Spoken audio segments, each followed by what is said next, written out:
Hey guys, Guy9 here, back with more Eastern Temple. Sorry for the very abrupt cutoff that I had in that last video. I wanted to make sure to explain the giant ball thing that was coming after us. We've entered this maze now, and it's a multi-path maze that involves bomb blasting and hedge cutting. Now, yeah, I'm not going to really explain it. I'm just going to show you, like, what paths are necessary.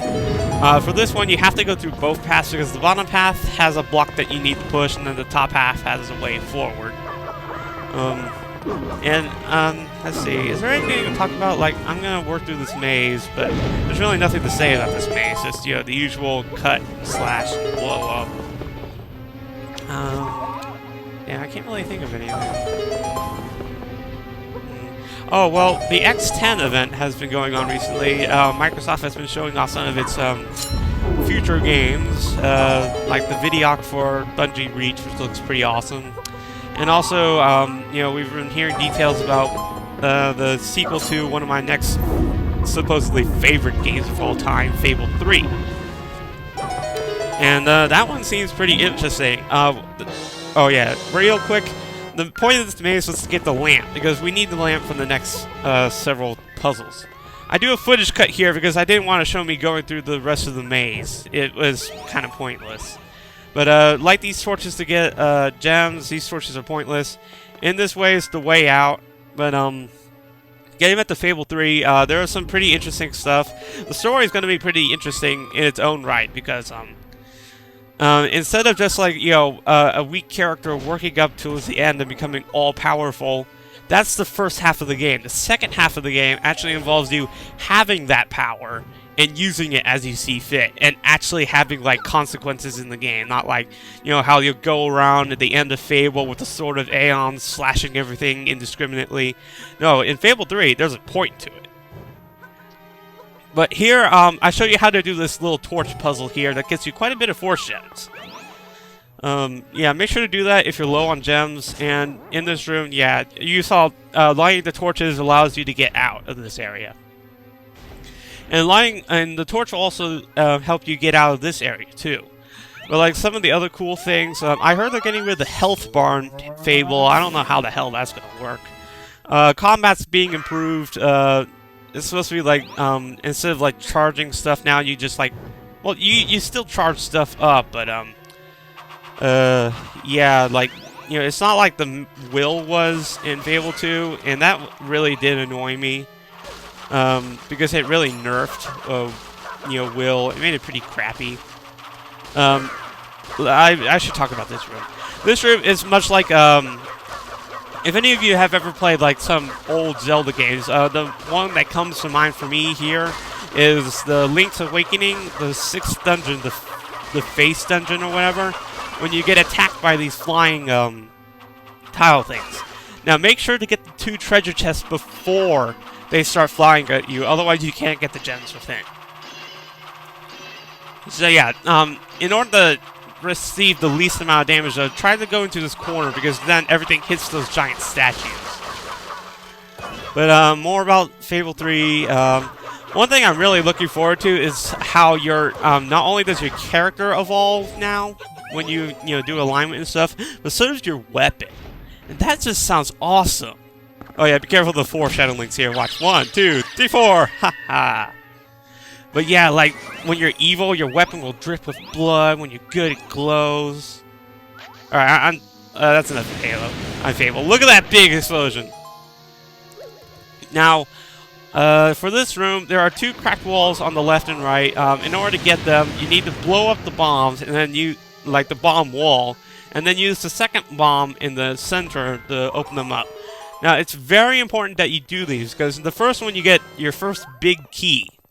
Now, unlike regular Zelda games, big keys open big chests. In normal Zelda games, they would simply open up Nightmare, like the boss chamber, like in Link's Awakening or Oracle of Time. It would usually unlock the final boss area, but in this game, it unlocks giant chests. I don't know how I avoided that explosion, but yeah, but make sure you get the big key because in the next room, it makes it so that you can't come back into this room. You can't, like, negative. So, yeah. Let's see. Throw that bomb down there. But yeah, I'm really looking forward to the future of the Microsoft games. I don't know how I did that there. Dropped the big key, but... Alright, so here is the big chest I was talking about, but here is also the third type of Wizzrobe, and it's the most annoying of the three. This one constantly sucks your force gems. And of course, naturally you want to stop this, but you have a bunch of these damn rats that complicate matters. So yeah, I killed the first Wizzrobe and having trouble getting to the second one.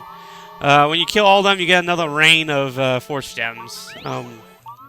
Let's clean that up before I unlock the big chest, because in the big chest is perhaps the greatest reward of all. Look at the size of that thing! You got 1,000 force gems. It's good to be alive! It certainly is. Holy crap, that was a big-ass gem. And what's this? That stone's got an eye. And it's floating. Oh, this is bad. This is very bad. Run away! Down this hole. We died. No, or not. We get a boomerang! The 5th offensive item of the game. Damn, we're being infidelis to these items, aren't we? I mean, this is our 5th one. Hell. So, in this boss battle, it's very simple. The first half, you use the boomerang to retract these stone things that are floating around, the Stone Arrghus. That's its name, by the way, the Stone Arrghus, I believe. I think that's how you pronounce it. But yeah, you use the boomerangs to rip away at its defensive shield. Now the thing is, you gotta make sure that you slash at the tiny eyeballs before they go back to their master. Otherwise, they just, you know, start revolving around it. So this is the second stage. This is where Stone Arrghus starts attacking us by rolling on the ground a lot. Now, all you do is just you hit him once and you stun him, and then you can just go to town on him. At that part, and when he comes down on the ground, he can actually stun you, a lot like how Shadow Link will try to do it with the Power Hammer every now and then. Just make sure you go to one of the corners of the area or whatever, and you know, you'll be safe. But look at that, he's already dead. And another fantastic explosion. Alright, a gem fell down the hole, but I don't really care about it. Look at that, we have 5,372 gems. I don't think we need another 100. Damn. If you don't have enough force gems at this point, seriously, what the hell is wrong with you?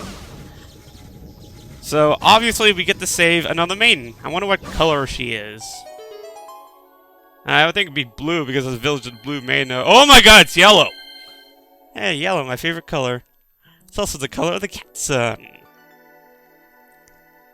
Link, did you defeat that giant stone eye thing?